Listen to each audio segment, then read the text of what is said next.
Hello guys, this is FlashX007 and today I'd like to review the 1 to 100 scale Master Grade Gundam Age-2 Normal. And before I begin, I'd like to point out that this is the side view of the box art. And in the corner it says how much this retails for, and it's 4,200 yen. So without further ado, let's begin the review. Okay, and here's the head, and basically I'm just going to show you guys the detail that's put into it. Here's the side view of it, and the back view. And unlike the Age-1 Normal, this actually has a different neck piece. Basically for the neck piece, like this is what it looks like.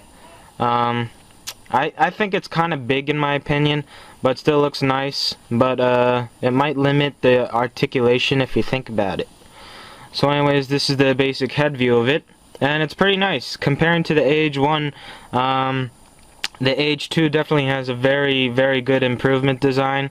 I really like what it looks like overall. Okay, so basically here's the chest, and I have the cockpit out, open and ready, because it's really difficult to take him out.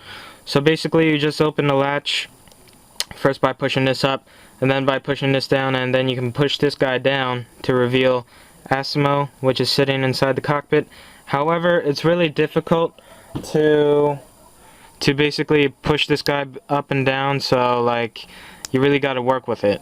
But I'm not really interested in the little cockpit feature. It looks nice and all, but it definitely needs improvement. For the Dark Hound, if they release it with that same flaw, I might be frustrated. But that's the overall cockpit design, and it's really neat. That's like the first Master Grade that I've seen with like a cockpit in the waist. So overall I like it, but it could be better. Next up for the sides, so you can see some detail in here, along with detail inside, like right here, but the arm's going to cover that detail up, so that kind of sucks. Next up, the back details, and the spoiler. The spoiler is definitely better than the Age-1 Normal spoiler. This one looks like sleeker, and like I think it's designed to make the the Age-2 faster. While the Age-1 spoiler kind of looked like a car spoiler, I didn't really see I didn't see the point of it. But it looks nice on this, I admit. But I'm still not a fan of it, unfortunately. But anyways, this is the overall chest. As you can see, the fence and the Age symbol, so pretty nice. Now moving on to the arms. Okay, for the arms, basically these are the wings, and this is the shoulder, to be honest. Basically you can move the wings up and down like so, and actually these are like 360 designs. So basically you turn it 360, forward and back, any way you want. Like it's a really good feature. Next up, we also have a plate here that can move, so pretty nice. And this is meant for the Strider mode, so that's why it can move. And then you can actually, hold on if I can do it, you can actually do this to, like, this is also part of Strider form. But anyways, that's it for the shoulder wings. Okay, so a lot of detail in this Master Grade. First off, let's start off with the top.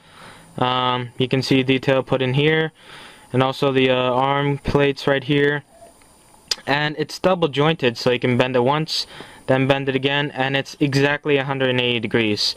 I haven't seen any Master Grade able to move 180 perfectly until now, so it's pretty nice. And here you can actually attach the shield, and this is for both arms, so you can actually attach two if you get two. And next up, this thing can also move. I don't really know what it's for, but it has vents inside, so I'm guessing it's like extra thrusters. The Spallo had something like that, so pretty nice.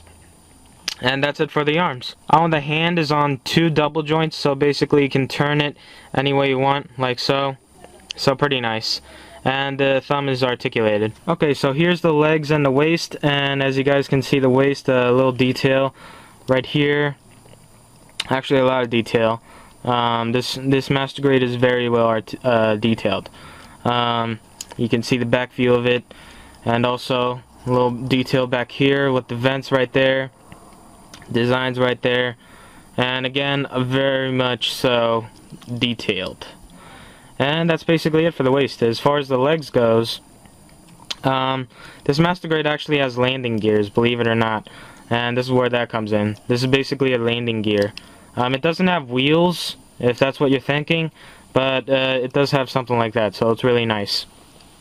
And basically, as far as the legs goes, detailed, very much so. I can't really say much. I don't really want to show you guys the articulation until I really cover that. So basically, that's it for that. And here's the foot, and as you guys can see, like so pretty nice. If you had high grade, just imagine the high grade 10 times better, and this is what the master grade is. They really got out of their way to make this master grade what it really is, and I like it. I just hope it really releases in like all of its forms, like Special Ops, Dark Hound, and Double Bullet, but I doubt we'll be getting a Special Ops unless it's Bandai exclusive. And if that happens, I'm just gonna paint this, so I'm just gonna leave this guy as is for now.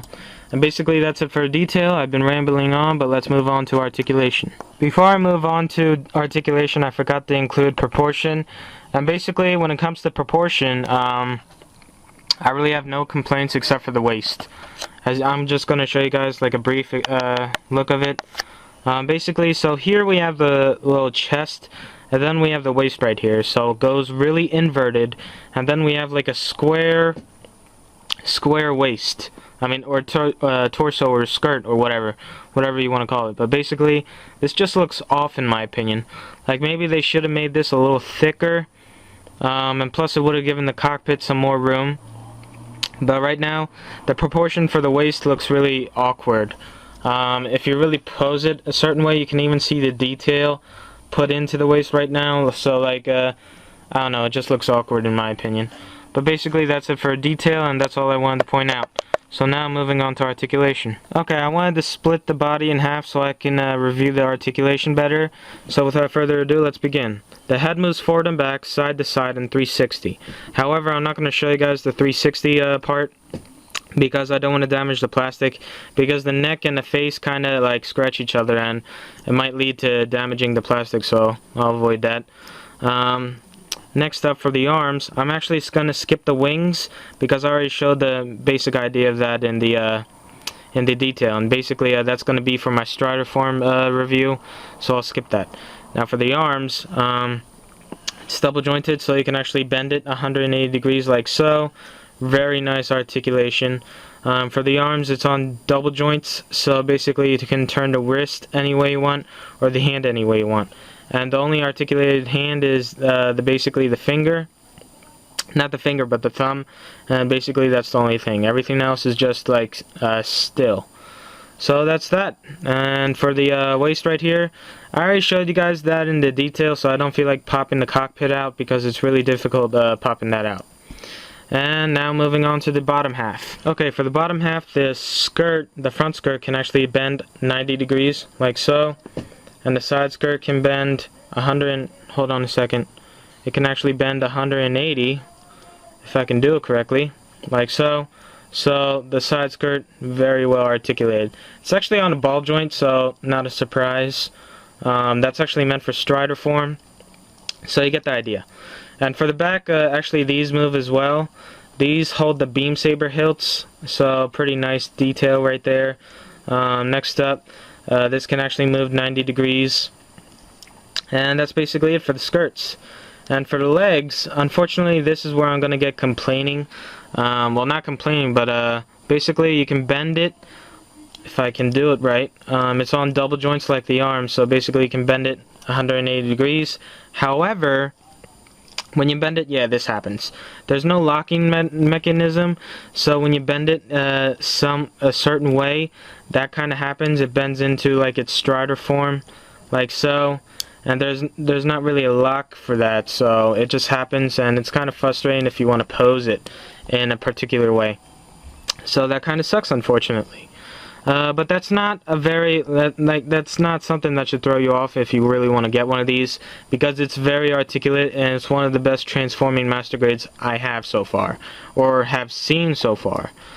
Basically, to wrap it up, for the legs, this can also move, and that has to do with like the Strider form, like I said, and I'll do a separate video for that. And basically, to wrap it up, you can actually bend these side to side, turn it actually 360, because it's on a joint, hold on a second, and actually bend it 90 degrees like so. And again, that's for strider form. And that's basically it for the articulation. I hope you guys like that, and now moving on to the accessories and final thoughts. Okay, so I'm going to keep the accessory segment short. First off, the decals and the sticker sheets. The small one is dry transfer and the big one is markings, which are basically stickers, and I haven't used them yet because I might customize the Master Grade Age-2. Now for the weapons, this is basically the rifle, and I forget what it's called specifically, but it's really nice design and the detail is very nice. However, I kind of find it weird that the sensor is on the bottom rather than the top, like, if you know what I mean. But basically a pretty nice rifle. And I'll be covering this in its transformed strider form in my strider segment. So anyways, moving on to the shield. Pretty nice shield, and it's small. The details there, so very nice, pretty simple. And for the beam sabers, it comes with two. And I have one already attached with the beam sabers and one without. Basically, this is what it looks like. It's double tipped, so basically a small dagger and a big beam saber right here. And this is what it looks like without them. And the beam sabers themselves. And that basically wraps it up for that. Now these are extra poly caps that I will not be using, but they're pretty nice. Like save up all those poly caps and maybe I can scratch build a custom Gundam. We'll see. But anyways, this is an action base thing for the Master Grade Age-2. So if you have an action base, you can attach this, and then you can attach the Age-2 so it can hold it. So pretty nice that they added that. And then we have a little Asimov figure. Basically, this is what it looks like. And there's actually two, one cockpit and one normal like this with his hand fisted up. And that's that for the figures. Now for the hands, it has two open hands for the beam sabers for left and right, two open palms left and right, and two trigger fingers left and right, two open fists left and right, and two strider form hands left and right, which are for strider form. And basically moving on to the final thoughts, since I covered up everything mostly. Okay, so for my final thoughts, I really have no complaints for the Master Grade Age-2 normal whatsoever. I'm really happy with what Bandai is doing. The high grade line for the Age is really incredible. They're very well articulate. The Master Grade line is very incredible as well. The only thing that I can say is that, like, if they decide to only release the Gundams like the FX, the Legolas, and the Age-3 after the Age-2 line, I have no complaints. However, like, if they decide to continue the Master Grade line, I'll really love each and every one of those kits, because each one offers very nice features and detail, and like you can't really go wrong with them. They're definitely worth your money. However, except for like some stuff like the Spallo, its price might be complaint worthy, but still you're still getting what you're paying for. So basically that's what I think. I really love the Age Master Grades, and the Age-2 is definitely one of the best ones out so far, especially since it transforms. This definitely beats the Unicorn's transform feature hands down, without a doubt. And I'd like to thank GK Gundam Kit for providing this, and I'd like to thank you guys for watching it. And be sure to watch my next reviews, which I'll basically be reviewing the Strider form, because that's going to require another entire video in general. And after that, I might do a little Age-1 versus Age-2 comparison. We'll see. But anyways, that's it for now, and as always, FlashX007 signing out. Thanks for watching.